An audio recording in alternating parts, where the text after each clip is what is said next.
Vamos ler a palavra de Deus na carta de Paulo aos Romanos, no capítulo 12, vamos ler o versículo 1 e o 2, e vamos compartilhar a palavra de Deus, ouvir a voz do Senhor, o que Ele tem para falar conosco nesta noite, e Ele já tem falado conosco desde as 10 horas da noite, quando o culto começou, com os louvores, com as orações.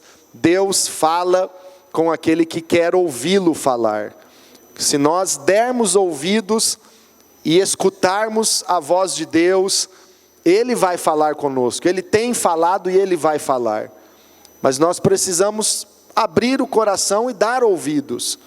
Quando não damos ouvidos, quando achamos, isso não é para mim, não é comigo que Deus está falando, isso não tem nada a ver, nós endurecemos o coração e perdemos aquela obra gloriosa que Deus quer fazer na nossa vida. Então abra o seu coração para que Deus fale com você. Romanos 12, versículo 1 e 2. Portanto, irmãos, rogo-lhes pelas misericórdias de Deus, que se ofereçam em sacrifício vivo, santo e agradável a Deus. Este é o culto racional de vocês. Não se amoldem ao padrão deste mundo, mas transformem-se pela renovação da sua mente, para que sejam capazes de experimentar e comprovar a boa, agradável e perfeita vontade de Deus.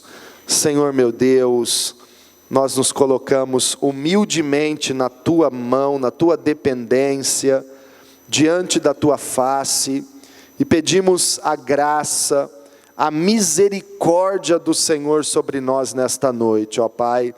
O Senhor tem falado com todos aqueles que têm sede da Tua presença e que desejam ouvir a Tua voz.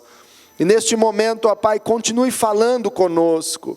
Abra os olhos do nosso entendimento, para que possamos receber o alimento sólido da Tua palavra, e entender aquilo que o Senhor tem para a nossa vida.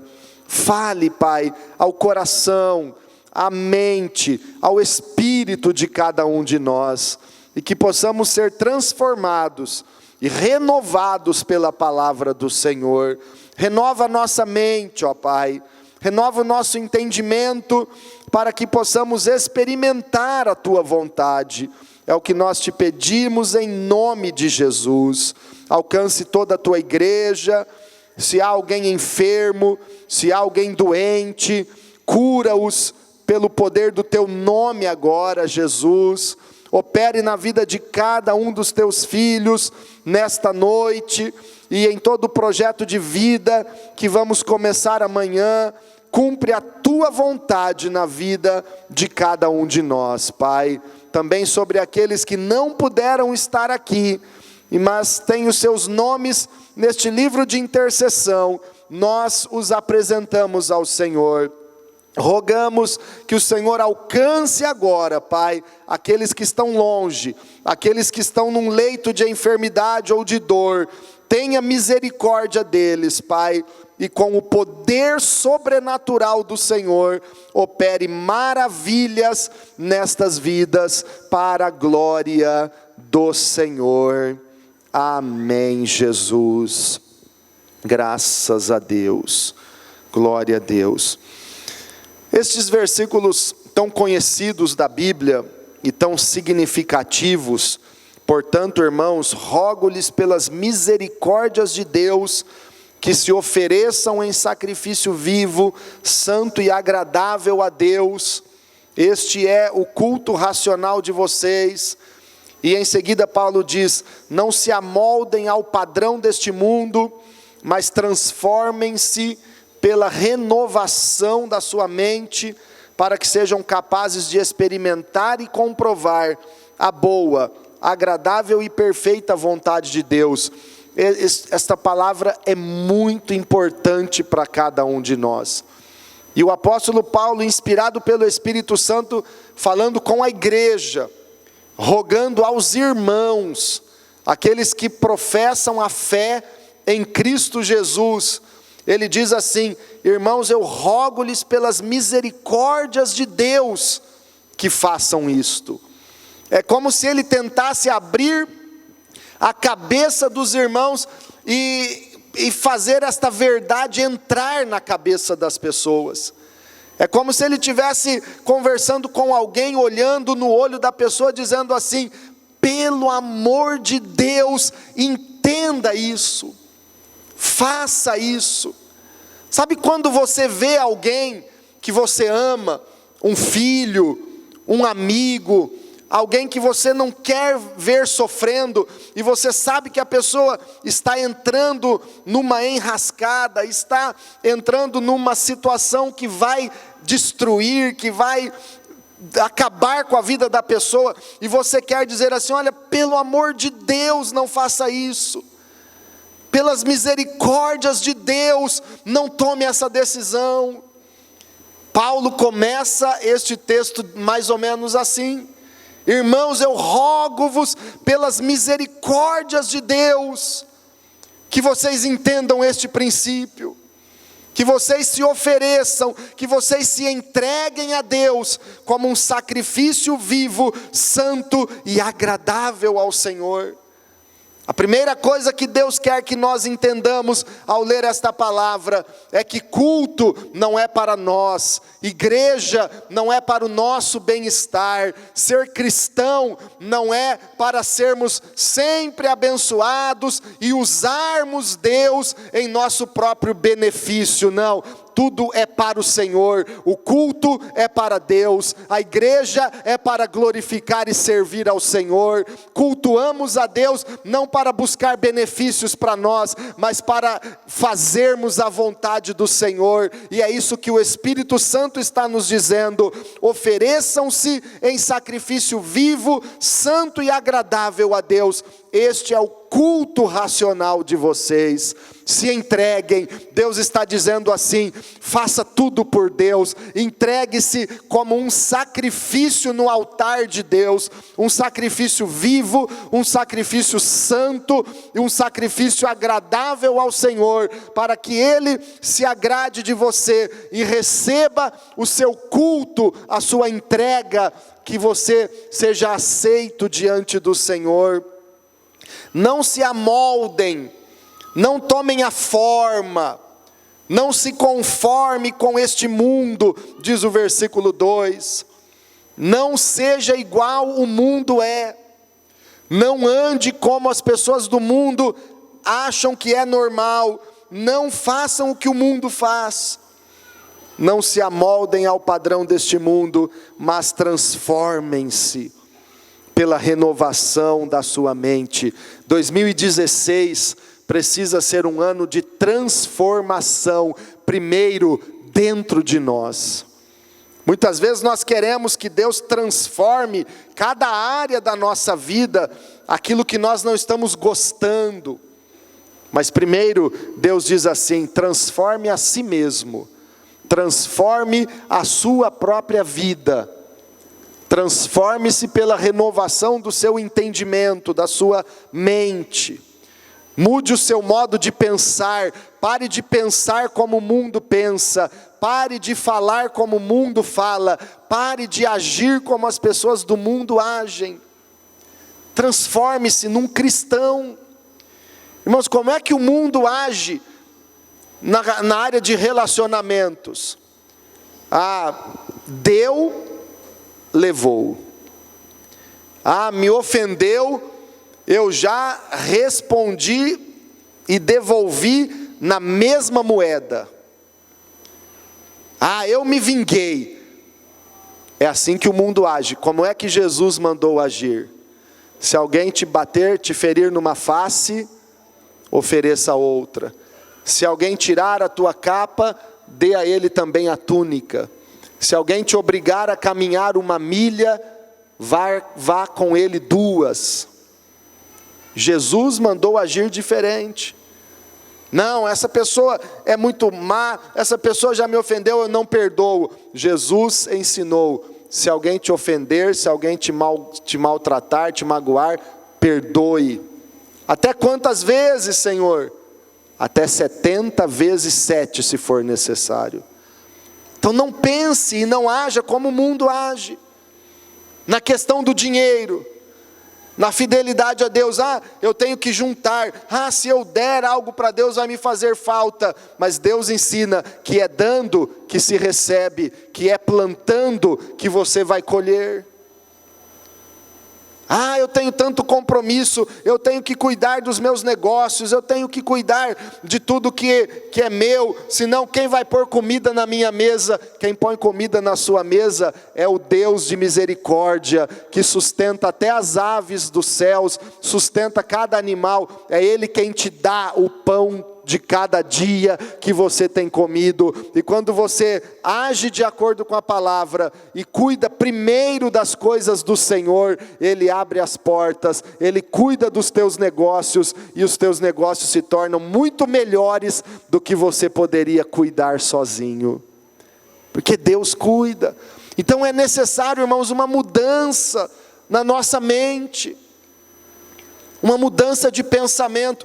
No casamento, o mundo ensina assim: não, o homem tem que ser duro, não seja duro com a tua mulher. A Bíblia diz que o homem tem que tratar a mulher como vaso mais frágil, e amar, respeitar, cuidar bem dela, e Deus vai honrar o teu casamento.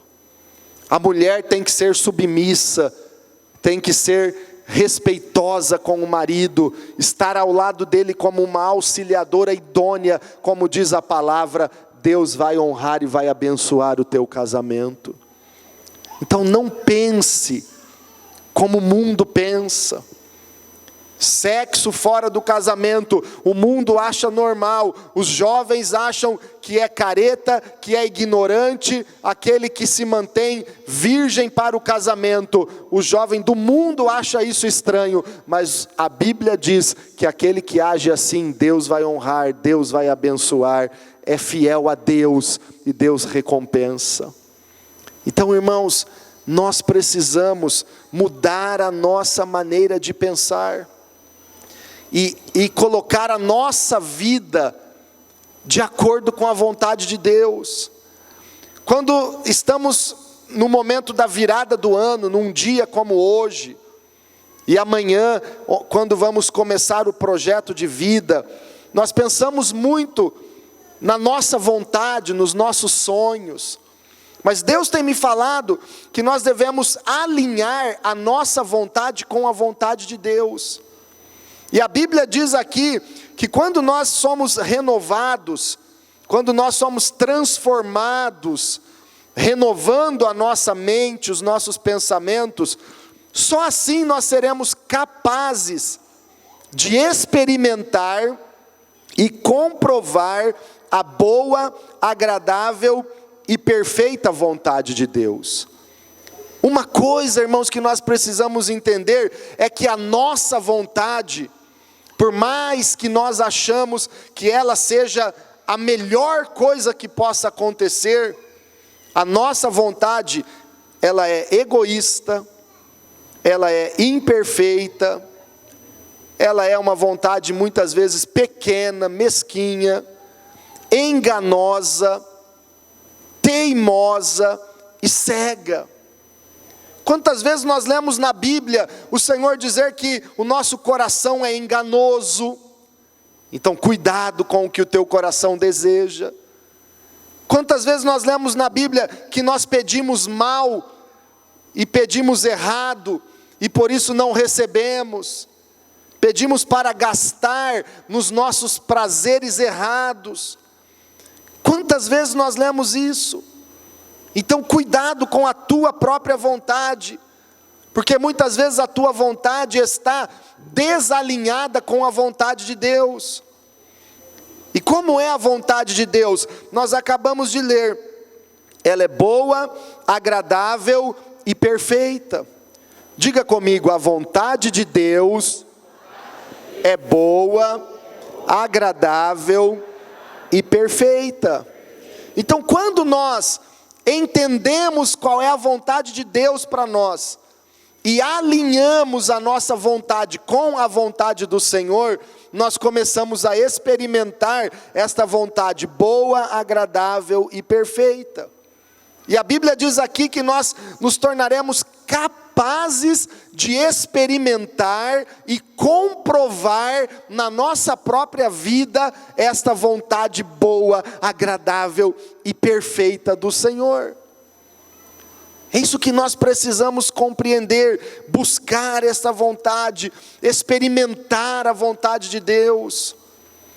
Um grande escritor, irmãos, chamado Max Lucado, ele conta que quando era uma criança, o que ele mais detestava era ficar gripado, porque além de sofrer com a gripe, ele diz que a mãe dele, que na época era uma enfermeira, gostava de resolver o problema da gripe do seu filho com uma injeção no seu bumbum. E então quando ele chegava gripado e chegava para a mãe dizendo: olha, estou gripado, a mãe percebia, a mãe dele já dizia assim: Max, vai buscar os remédios. E ele ia onde estavam os remédios e trazia todos os remédios que ele achava lá, todos, menos a injeção, menos a seringa e o remédio para ser aplicado. Ele sabia qual era, mas ele não levava. E levava 5, 6 outros remédios, para que a mãe usasse um daqueles remédios e não a seringa, não a injeção. Aí ele chegava com tudo aquilo e a mãe dizia: volte lá, devolva tudo isso e vá buscar a agulha e a penicilina. E ele tinha que ir buscar a agulha, buscar o remédio certo, e a mãe aplicava, e doía, mas logo ficava bom, logo ele sarava. E depois, quando cresceu e se tornou um homem de Deus e um escritor evangélico muito conceituado, ele entendeu que muitas vezes nós agimos assim com Deus. Nós queremos apresentar a Deus as nossas opções. Olha, Deus, tem esse remedinho aqui, eu aceito. Esse outro remedinho aqui, eu também aceito. Esse outro remédio aqui, eu também prefiro. Mas injeção, agulha, o que vai doer, eu não quero. Muitas vezes, irmãos, nós estamos agindo assim. Nós estamos oferecendo um monte de opções. Nós estamos levando as nossas mãos cheias diante de Deus com várias opções, para que Deus escolha uma daquelas que nós queremos para que Ele nos dê. E como é que nós devemos nos aproximar de Deus, se nós queremos que a vontade dEle seja estabelecida? Nós devemos chegar diante de Deus de mãos vazias e dizer: Senhor, seja feita a Tua vontade. Não com aquele monte de opções, não querendo nós tomarmos a decisão no lugar de Deus. Tem muitos cristãos querendo decidir sobre o seu futuro, ao invés de deixar Deus decidir. Então, irmãos, nós precisamos alinhar a nossa vontade com a vontade de Deus. Em primeiro lugar, deixando Ele tratar conosco, deixando Deus mudar o nosso coração, entendendo o que Deus está mostrando para nós a cada dia e nos submetendo à vontade dEle. O apóstolo Tiago escreve no capítulo 4 da sua epístola dizendo: sujeitai-vos a Deus, resisti ao diabo e ele fugirá de vocês. Sujeite-se a Deus. Só então você vai poder resistir o diabo e o diabo fugir de você. Então deixe Deus tratar. Se coloque na dependência dEle e na submissão do Senhor, dizendo: meu Deus, faça a Tua vontade. Se você quer alinhar a tua vontade com a vontade de Deus, o primeiro passo é esse, é deixar Deus tratar, é deixar Deus dirigir, é submeter-se totalmente ao Senhor, dizendo: meu Deus, olha aqui, a minha vontade é esta, o Senhor conhece o meu coração, mas seja feita a tua vontade e não a minha vontade. Faça o teu querer, porque eu creio e eu concordo que a vontade do Senhor é melhor do que a minha. Os teus pensamentos são mais altos do que os meus. A tua vontade é perfeita, a tua vontade é muito melhor do que a minha. Em segundo lugar, irmãos, eu consigo alinhar a minha vontade com a vontade de Deus quando eu conheço o meu Senhor. Conhecendo a Deus, desenvolvendo um relacionamento íntimo com Deus diariamente, conhecendo o seu amor, conhecendo a sua palavra, conhecendo o seu propósito, eu vou conhecendo a vontade dEle. E intimidade não se conquista num piscar de olhos, do dia para a noite. Intimidade, irmãos, é algo que tem que ser trabalhado e conquistado diariamente, semanalmente. Intimidade com Deus depende da tua vida diária de oração, da tua vida diária com a palavra. Hoje é o último dia do ano. No nosso propósito feito na virada do ano passado, nós fizemos um propósito de ler a Bíblia toda num ano. E hoje vamos fazer o propósito de ler de novo no ano que vem. 4 capítulos por dia.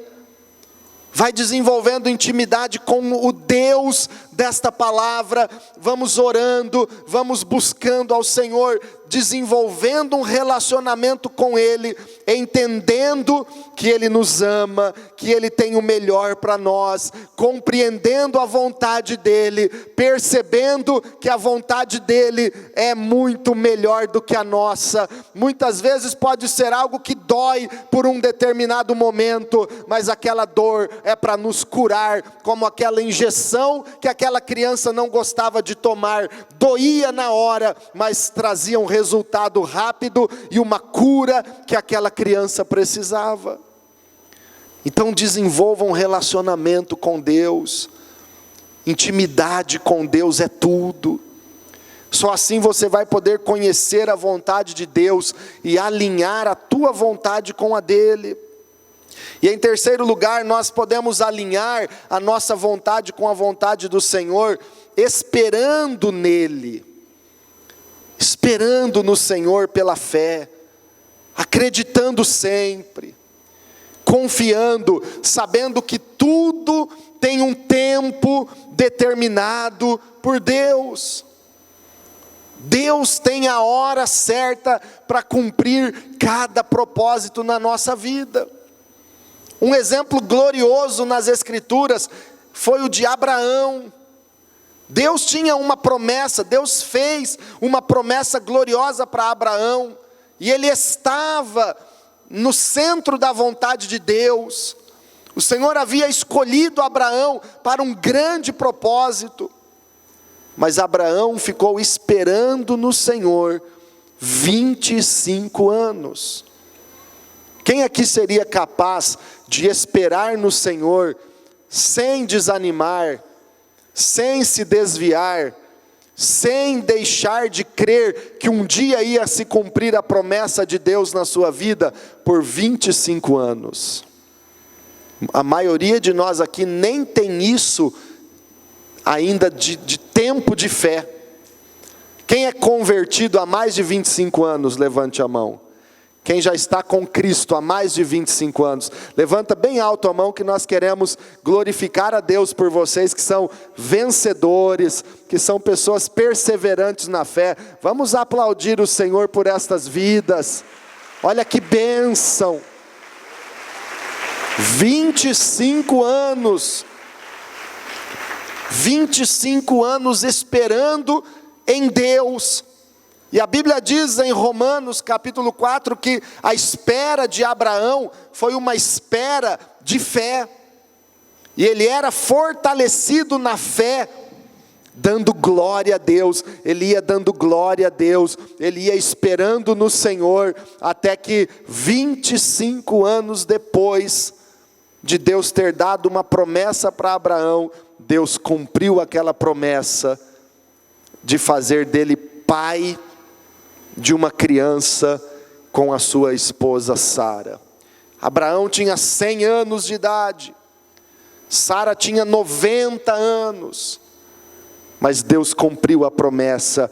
Tudo pode parecer ao contrário, tudo pode parecer que não tem mais jeito, mas Deus é um Deus de milagres. Neste ano nós vamos andar na contramão da crise, nós vamos andar na contramão do pecado. A igreja vai andar num caminho de milagres de Deus. O mundo pode andar por um caminho torto, a igreja vai andar em lugares altos na presença do Senhor. O mundo pode passar por crise, mas o crente fiel e verdadeiro vai experimentar prosperidade e crescimento do Senhor. Deus é um Deus que faz o impossível quando nós confiamos plenamente nele. Havia um ventre amortecido em Sara. Glória a Deus. Havia um ventre já amortecido de Sara, esposa de 90 anos de Abraão, mas Deus deu um filho para ela, um filho legítimo, um filho natural, porque Deus é um Deus de milagres. Deus é um Deus que faz o impossível. Então espera nele, mas espera acreditando, espere confiando nele, porque Jesus, irmãos, ele é o maior exemplo para mim e para você. O Salmo 16, que é um salmo a respeito de Jesus, um salmo que mostra claramente a vida e a obra de Jesus. Eu quero que você abra comigo a sua Bíblia neste salmo. Salmo 16 mostra Jesus e consequentemente também a vida do cristão, porque Jesus é o primogênito de muitos irmãos. Romanos 8 diz isso, repita comigo: Jesus Cristo é o primogênito entre muitos irmãos. O que significa isso? Jesus é o nosso irmão mais velho. Quando ele veio ao mundo, ele era o unigênito de Deus, o unigênito filho de Deus, ou seja, filho único. Ele veio como unigênito, pregou o evangelho, fez grandes milagres, foi crucificado, morreu na cruz, foi sepultado, ressuscitou ao terceiro dia, e agora todo aquele que crê em Jesus Cristo recebe um direito, um privilégio dado por Deus em sua palavra. Recebe o direito de também ser chamado filho de Deus. O evangelho é pregado em todo o mundo, a toda criatura. Quem crê neste evangelho de Cristo e se entrega para ele e o recebe como Senhor e Salvador, passa de criatura para filho de Deus, para filha de Deus. Quem aqui é filho de Deus, levante a mão e dê um glória a Jesus.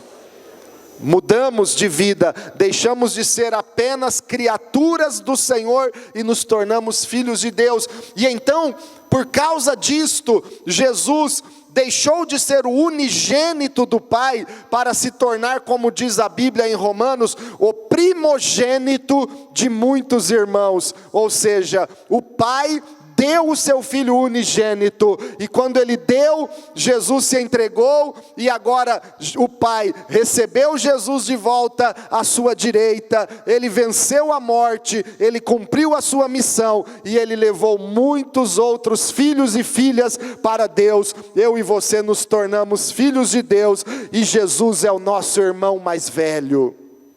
Diga para quem está do teu lado: Jesus é o seu irmão mais velho. Então, irmãos, tudo o que Jesus fez, e tudo o que Jesus é nas Escrituras, é para nos dar o exemplo. Ele é chamado como também o segundo Adão. Por quê? Quando criado por Deus, Adão era a referência, era o modelo para a humanidade. Quando Adão e Eva pecaram e foram destituídos da glória de Deus, toda a humanidade também pecou junto, perdeu a referência e tornou-se igual a Adão.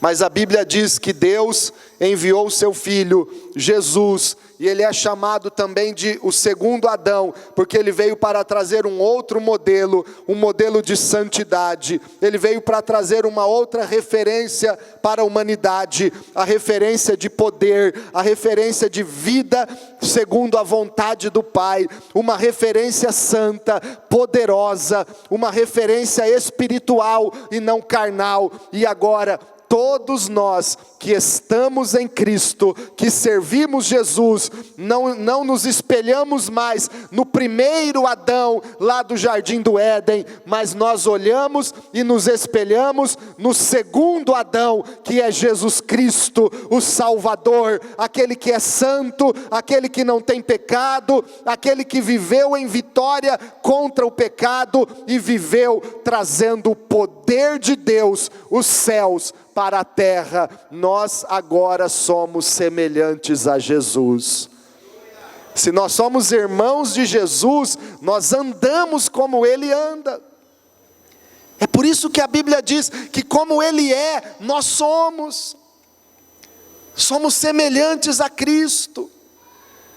Aquele que está nele também anda como Ele andou, diz a Bíblia. Então, a cada dia mais, o nosso alvo é nos tornar parecidos com Jesus.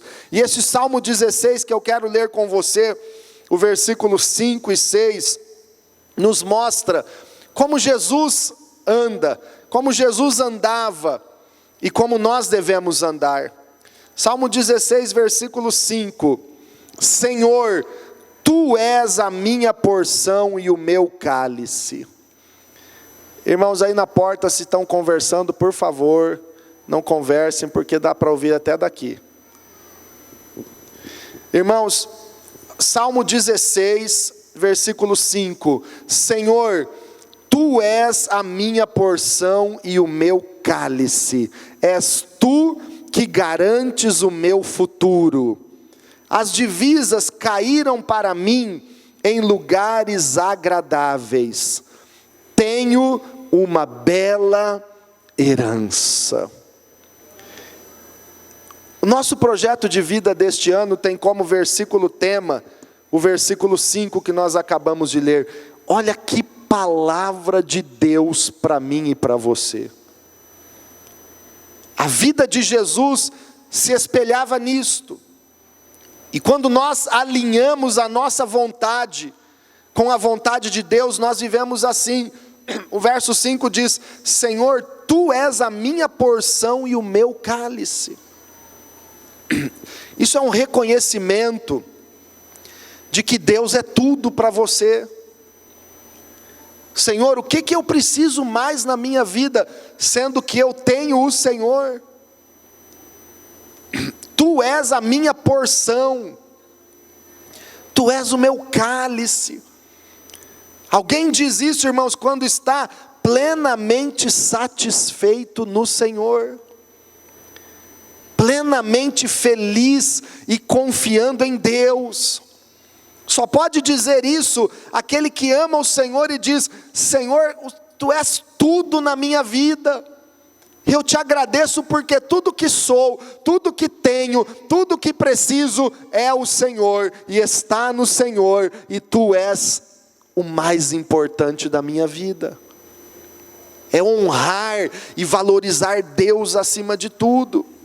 És Tu que garantes o meu futuro. És Tu, Senhor, que garantes o meu futuro. É aquele que assegura as minhas divisas. Garantes o meu futuro. Irmãos, o teu futuro depende de Deus. Essa palavra é tão forte, que nos mostra que o nosso futuro, o nosso ano de 2016 e os próximos anos vindouros estão nas mãos de Deus, e quem dá qualquer garantia ou estabilidade para mim e para você, não é um concurso público, não é um emprego bom, não é um governo tal, mas é Deus, é o Senhor que garante um futuro de paz, um futuro de prosperidade, um futuro de alegria e de bênçãos para cada um de nós. É confiança total no Senhor. As divisas caíram para mim em lugares agradáveis. Tenho uma bela herança. Naquela época, irmãos, as propriedades foram dadas aos israelitas por sorteio. Toda a terra prometida, toda a terra de Canaã, foi distribuída para as tribos de Israel através de um sorteio feito por Josué naquela época.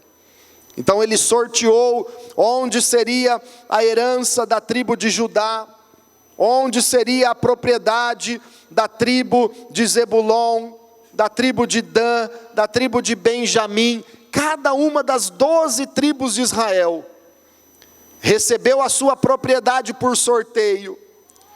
E aí em cada tribo eram sorteados as propriedades das famílias. Dentro da tribo de Judá, eles sorteavam: a família tal vai possuir esta propriedade, a divisa vai ser aqui, a outra divisa vai ser ali, a propriedade de um vai vir aqui e ali. Isso tudo foi dado por sorteio às famílias quando eles conquistaram a terra. Por isso, no versículo 5, nas versões mais antigas, diz que é o Senhor que sustenta as minhas divisas. No versículo 6, a Bíblia diz: as minhas divisas caíram em lugares agradáveis, porque a propriedade deles, dada por sorteio e não por conquista própria. Isso nos mostra, irmãos, que tudo que nós temos foi Deus quem deu, e tudo que você vai adquirir em 2016 vai vir das mãos de Deus para você. É graça. Você vai trabalhar, você vai lutar honestamente, sim, você vai administrar bem o que Deus te dá, mas Deus está nos dizendo que é graça, é bênção dele que faz você prosperar. A tua propriedade vai vir na tua mão, porque Deus vai te dar, porque Deus vai entregar na tua mão. Isso é bênção do Senhor e não merecimento próprio. É bênção, é graça. As minhas divisas caíram para mim em lugares agradáveis. Então o salmista diz assim, inspirado pelo Espírito Santo: tudo que eu tenho caiu para mim, ou seja, foi dado para mim. Você reconhece que tudo que você tem foi dado por Deus? Você reconhece isso? Você não é tão bom quanto você imaginava ser, não. Não foi você que conquistou, não. Foi Deus quem te deu. É Deus quem te dá. É graça. E olha a satisfação que nós devemos ter. As minhas divisas caíram em lugares agradáveis. Tenho uma bela herança. Tudo que Deus me deu é bom. E eu tenho que olhar com bons olhos e dizer: tenho uma bela herança. Tenho uma bela família. Tenho uma bela casa. Não fique olhando com desprezo para o que Deus te deu. Muitas vezes a insatisfação que o diabo coloca no coração de muitas pessoas rouba a alegria e a beleza que existe em tudo que Deus te deu. E eu quero te convidar neste ano a começar a olhar com bons olhos para tudo que Deus te deu, porque aquilo que Deus te deu, sejam as pessoas que estão ao teu lado, a tua família, a tua célula, a tua igreja, sejam as propriedades, o carro, a casa, qualquer outro bem que você possui, foi Deus quem te deu. O teu trabalho, a tua empresa, é uma bela herança do Senhor. Ele te deu e Ele é fiel para abençoar a cada dia mais. Aleluia, pode aplaudir o Senhor. Ele é a minha porção e o meu cálice. É Ele que garante o teu futuro. E quando você passa a entender que tudo foi Deus que te deu, e tudo que Deus te deu é bom, você se torna uma pessoa muito melhor na presença do Senhor. Tem alguém da tua família aí perto de você? Olha no olho dessa pessoa e diga assim: eu tenho uma bela família. Eu tenho uma bela esposa. Minha esposa está mais linda do que nunca. Tenho uma bela esposa. Tenho um belo filhão barbudo aqui na frente. E outro lá na mesa de som. Cadê? Um outro belo filho. Tenho uma linda mãe também, abençoada. Sobrinhos, lindos sobrinhos. Irmãos, família. Deus tem honrado a cada um de nós. Tem uma linda igreja. Vocês são lindos e abençoados pelo Senhor. Deus é tudo na nossa vida, igreja. Você pode reconhecer isso de joelhos agora. Você pode começar a agradecer a Deus, porque tudo foi Ele quem te deu. E você quer alinhar a tua vontade com a do Senhor. Então vamos nos ajoelhar. Vamos orar. Vamos agradecer a Deus pela bela herança que Ele já nos deu, e pela bela família, pelas bênçãos, por tudo que Ele fez em 2015. Temos poucos minutos para agradecer, e vamos entrar em 2016, orando, profetizando um ano de vitória, e a nossa vida, a nossa vontade, estará alinhada com a vontade do Senhor.